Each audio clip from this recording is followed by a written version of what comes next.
అమ్మాయి గురుగారు మొదటి ప్రశ్న చూద్దాము. పాలకొల నుండి జయగారు రాస్తున్నారు, ఇంటిలో ఉన్న పూజ గది తలుపులు పూజ అయిన తరువాత తప్పనిసరిగా మూసివేయాలా అని అడుగుతున్నారు. వెంటనే మూసివేయకూడదు.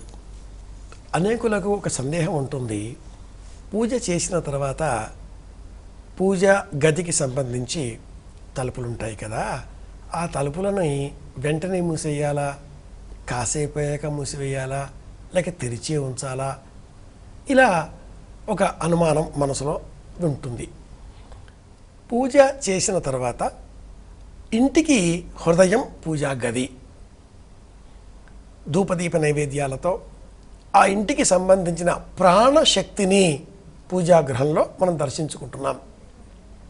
అయితే నిరంతరం ఇంటిలో దైవ సన్నిధానం అన్నట్లుగా మనం జీవించలేం. సామాన్యులం, సాధారణ జీవితం మనది. 5000 వాల్ట్స్ ఉండేటటువంటి జంక్షన్లో ఉండేటటువంటి అతిపెద్ద ఎలక్ట్రిక్ సర్క్యూట్స్ మనకు పనికిరావు. 230 వాల్ట్స్ ఇంటికి సరిపోతాయి బల్బు కోసం. ఆ జంక్షన్ లాంటిదే ఈ పూజా గది. ధూపము, దీపము, నివేదన సమర్పించిన తర్వాత 24 నిమిషాల సేపు ఆ తలుపులు తెరచి ఉంచాలి.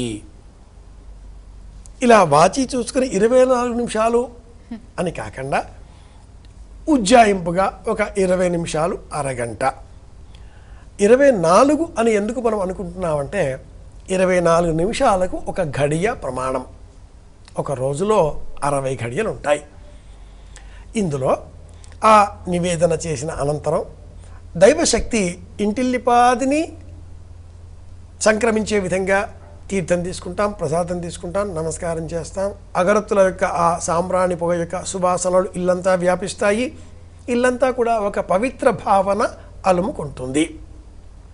అనంతరం తలుపులు కాస్త ఓరగా దగ్గరగా వేస్తే మనం ఎదురుగా నడిచినా, ఏవైనా పదార్థాలు తింటున్నా, ఇంటికి బంధువులు ఎవరైనా వచ్చినా వారందరికీ కూడా సాధారణమైన వాతావరణంలోనే మనం ఇంట్లో ఉన్నాం అన్న భావన కల్పించిన వారం అవుతాం.